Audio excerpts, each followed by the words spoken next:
هوش مصنوی، خادم یا قاتل آینده.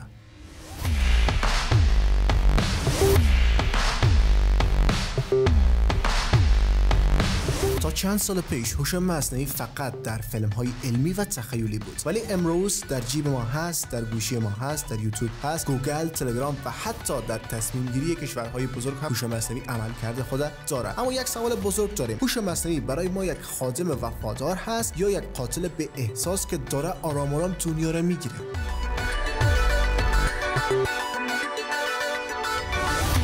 در این ویدیو قرار است 5 تا فایده و 5 تا خطر جدی از هوش مصنوعی را با هم دیگه بررسی بکنیم. پس تا آخر با ما همراه باشین.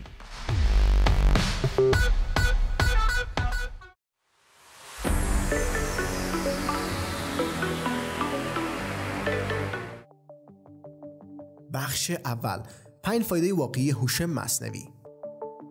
شماره 1: نوشتن متن، مقاله و حتی برنامه‌نویسی. امروز با کمک مدل‌های مثل چت جی پی تی یا جیمینای فقط کافی است یک سوال درست وارد بکنی تا در عرض چند ثانیه متن کامل، ایده پردازی و حتی کد برنامه‌نویسی را برای تو تحویل بده. تو فقط باید فکر کنی و هدف داشته باشی. بقیه کارا AI یا هوش مصنوعی بر تو انجام میده. یعنی که تو فعلا میتونی در عرض چند دقیقه مقاله‌ای را بنویسی که قبلا ساعت‌ها زمان می‌برد. کاربردش هم در ساخت محتوای یوتیوب، فیسبوک، اینستاگرام و یا هر پلتفرم دیگه‌ای که شما استفاده میکنین، در بلاگ نویسی، کپشن های شبکه‌های اجتماعی، کتاب ها و داستان ها. شماره 2: تشخیص بیماری‌های خطرناک مثل سرطان. در برخی از کشورها الگوریتم‌های هوش مصنوعی و پزشکا کمک می‌کنند تا با اسکن تصاویر پزشکی مثل MRI یا CT علائم سرطان یا بیماری‌های قلبی را زودتر از چشم انسان تشخیص بده، دقیق‌تر، سریع‌تر و در بعضی موارد نجات دهنده زندگی یک بیمار. برای درک بهتر میتونیم به الگوریتم گوگل هلت اشاره بکنیم که تونسته با دقت بالاتر از پزشکان سرطان پستان را شناسایی بکنه.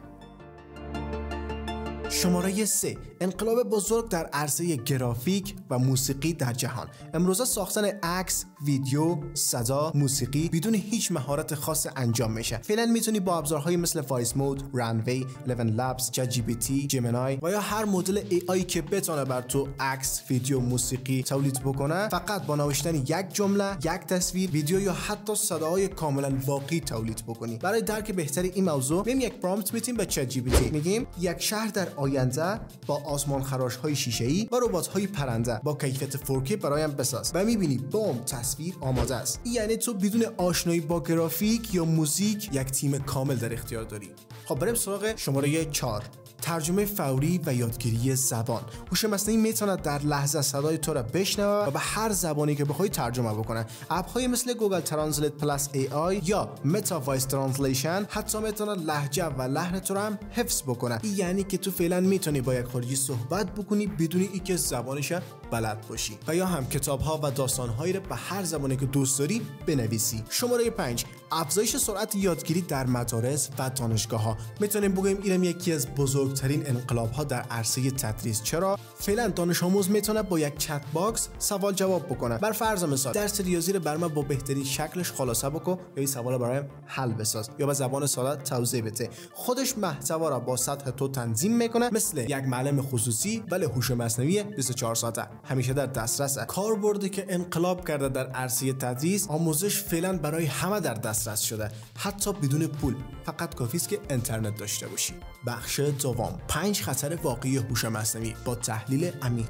شماره 1: بیکار شدن میلیون ها انسان ها. داره جای بسیار از مشاغل دنیا را میگیره، از نویسنده و طراح گرفته تا حسابدار و مشاور. بسیاری از شرکت ها ترجیح میدن که از AI یا هوش مصنوعی استفاده بکنن. چرا؟ چون هم سریعتر هست، هم بدون وقفه کار میکنه و ارزانتر هم هست. واقعیت تلخ شاید تا 5 سال آینده میلیون ها شغل در دنیا حذف شود که واقعا نگران کننده و دارک هست. شماره 2: جعل صدا و تصویر، یعنی بهش میگیم دیپ فیک. دیپ فیک به هوش مصنوعی اجازه میده که چهره و صدای تو را کپی بکنه و بگذاره در یک فیلمی که تو اصلا اونجا نبودی، حضور نداشتی. حتی صدا را میتونه قسم تقلید بکنه که خانواده‌ت او رو تشخیص دادن نتونن. این تکنولوژی در فیلم ها خیلی خوب است، ولی در سیاست و رسانه میتونه تبدیل به یک جنگ دروغی شود که مثال بارزش هم ما میتونیم در فیلم فست اند فورست یا سریع و خشن مشاهده بکنیم. شماره 3: از دست دادن اطلاعات شخصی و امنیتی. وقتی از یک چت بات یا اپ AI استفاده میکنی، ممکنه اطلاعات حساس مثل موقعیت مکانی،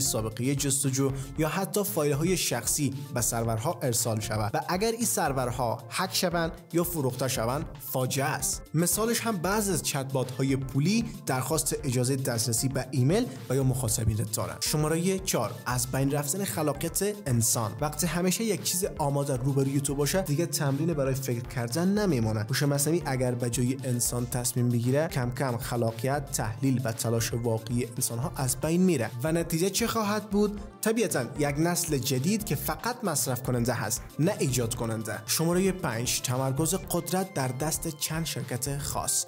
کمپانی‌های مثل متا، مایکروسافت، گوگل، آمازون، اوپن آی دارن قدرت مطلق روی تکنولوژی ای آی را به دست میگیرن. یعنی آینده نه توسط دولت‌ها نه مردم بلکه توسط کدهای مخفی و الگوریتم‌های نامرئی هدایت میشه. نتیجهش چه خواهد شد؟ اگر نظارت نشه و هوش مصنوعی میتونه تبدیل شه به ابزار برای کنترل جهان و سرکوب آزادی. این هم بود 5 فایده و 5 خطر جدی هوش مصنوعی. در پایان یک سوال بزرگ، حالا که هم فایده ها را دیدی هم خطرها را، تو بگو رفیق، آیا آینده دست انسان میمونه یا دست ماشین و هوش مصنوعی؟